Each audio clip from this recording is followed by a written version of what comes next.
Going to discuss CE 2121 Module 11, Introduction to Engineering Surveys.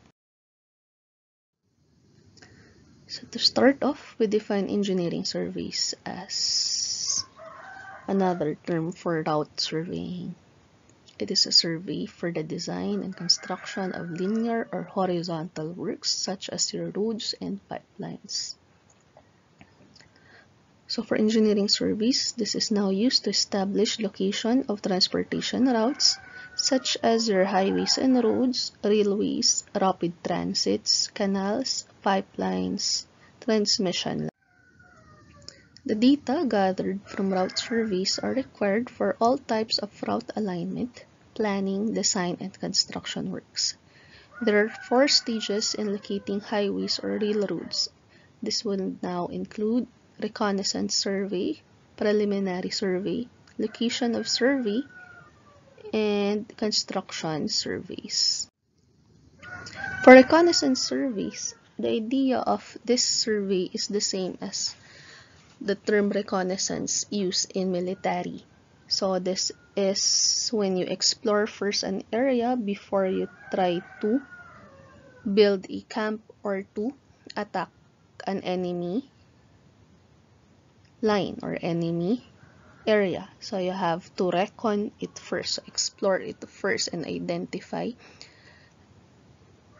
the good points and bad points of the area. So it has the same idea with that.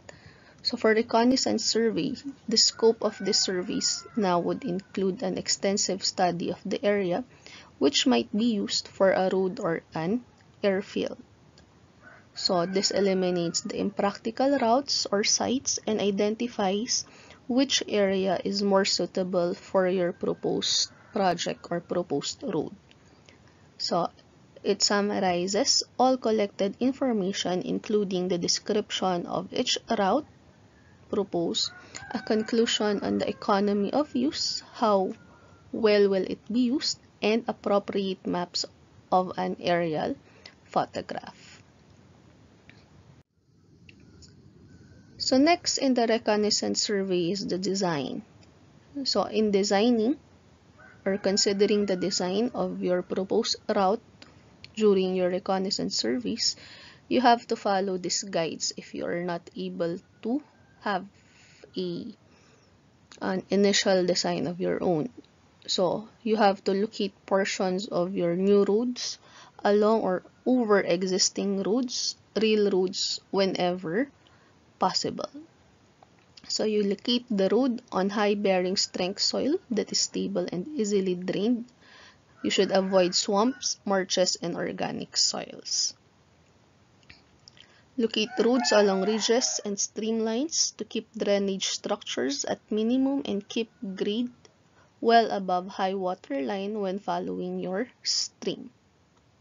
And select route near to sources of materials as practical, and locate road along contour lines to avoid unnecessary earthworks. So, for locating on high bearing strength soil, of course, we want to have our structure or our roads to be on a very strong soil so as to avoid any structural damage caused by soil strength. And then for this one, of course, we do not want our structures to be exposed to water since water would always have an effect, a chemical effect on our structure.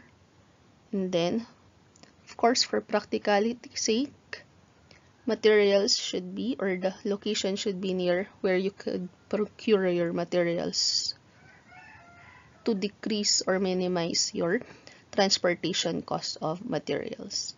And of course, you should locate it along contour lines. So when we say avoid unnecessary earthworks, this means we have to avoid large excavations and fills. Okay? So in the design of your route, you would also have to locate your route on the sunny side of hills, canyons, and canyon side, where the inclination of strata or layer tends to support the road rather than cause the road to slide. So locate roads in forward combat zones to protect and conceal for enemy fire. This is when you are going to. This is applicable especially here in the Philippines in the Mindanao area. So though if you're going to consider military considerations, there will be sometimes conflicts with the engineering considerations. So we have to select also locations which can serve engineer assets, such as avoiding rockworks, excessive clearings, sharp curves, and locations involving bridging. So roadway criteria for our reconnaissance survey for our routes would now follow these engineering specifications for a road. So the minimum width of a road for one way will always be 3.5 meters and for two ways will be doubled at 7 meters. Shoulder length should be 1.5 meters and the clearing should be 2 meters each side of the roadway. For the grades, the absolute minimum should be determined by the lowest maximum gradability of your vehicles. For the normal maximum, it is at 10%, and the desired maximum should have a 6 or less than 6% grade or slope. For sharp curves, this should be at less than 4 degrees. So other specifications of our roads for horizontal curves, the desired minimum radius for our design should be at 46 meters. Absolute minimum radius is at 25 meters. For vertical curves, the minimum length per 4-degree algebraic difference in grades, meaning the difference in up and down hill of your roads, should be for summits when you're going up, minimum length should be 40 meters, and hollows should be at 30 meters, or when you're going down, the length of your curve should be at 30. Next, we have your sight distances. For absolute non-passing minimum, it should be 60 meters. And then passing minimum is at 110 meters. For the slopes, the shoulder should be at 6%. Crown is at 6% if we have materials off-road as gravel and dirt. And if it is a paved road, your slope should be at 2 to 4%. And for cut and fill, it should be about 1.5 to 1%. For the collection of data for reconnaissance survey, upon completion, they must be supported and provide basis of studying showing the advantages and disadvantages of all routes explored. So you should have supporting data and supporting papers of your gathered data. So this data now would include the sketches of all the explored or reconnoitered routes, reports of feasible routes including the clearing and grabbing data, number of stream crossings, bridges, spans which are more than 6 meters, and number of culverts which spans less than 6 meters. So use of maps is required, so the procurement and use of all the existing maps is very important, including up-to-date aerial photographs of area to be explored, as this will help us in identifying during reconnaissance which route is suitable and best for our roads or our project. So large-scale topographic maps are desirable because they would depict now terrain in great details. Maps with overlays serves as worksheets for plotting trial alignments and approximate grades and distances. Routes that appear to fit the situations required would be classified now based on our maps and our other data gathered.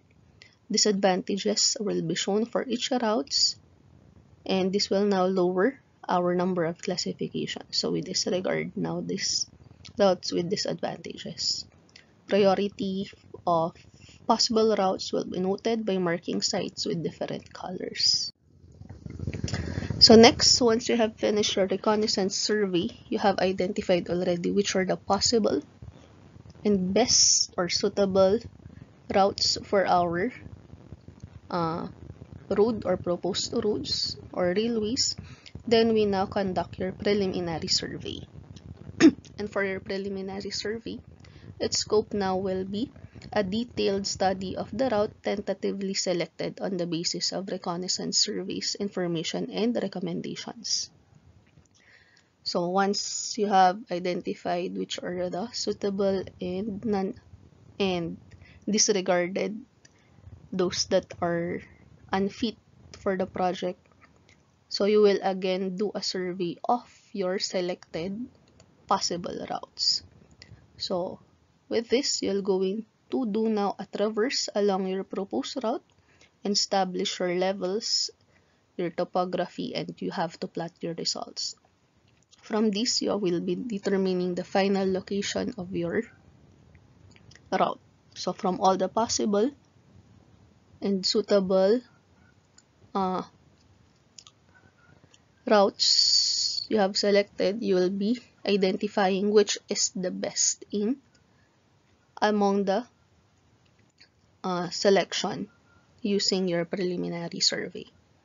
The size and scope of project would determine the nature and depth of your preliminary survey. There are different personnel and equipments that would do your preliminary survey depending on the data you want to gather. So the first one is the traverse party. So from the term traverse, this is the party that would establish the traverse line along your proposed route by setting and referencing control points, measuring the horizontal distances, numbering your stations, and establishing intersection points. They would now make necessary ties to existing control points if available or if required. So they may assign control if unavailable, and it will now be later tied to a control point which is established by a geodetic surveyor. Next party is the level party. So once you have established the traverse route or the traverse lines, the horizontal lines, then we now get our vertical distances by leveling. So establish benchmark and determine the elevations of your selected points along route to provide control for future surveys. We now record the elevations to the nearest 0.001 meters. So if we do not know the elevation of a point, we set now an arbitrary elevation.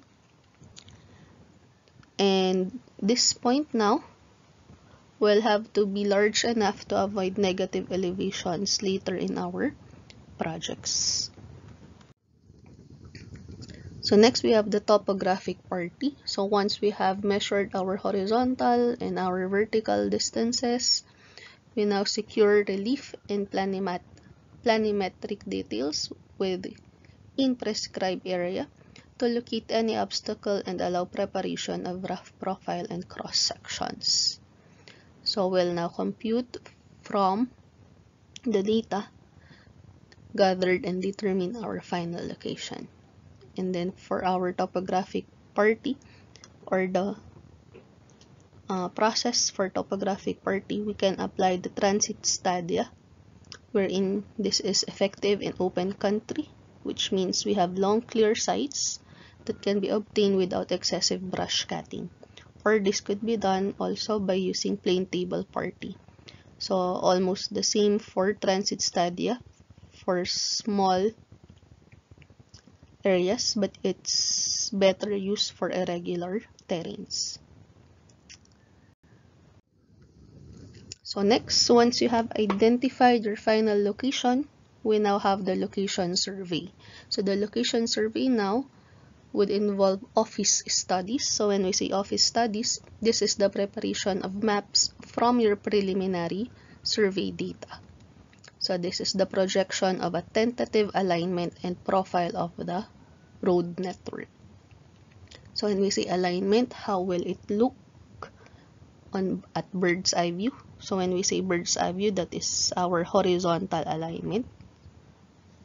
And then you will also be preparing your vertical perspective or your vertical alignment. So how will it go up, down the traverse and our profile level.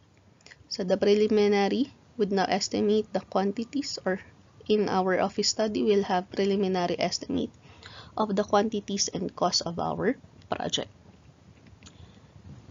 So for location survey, we'll also be establishing the center line. So this may vary from the paper location due to objects or conditions that were not previously considered. Or if you have missed some objects, obstacles, then this will vary from your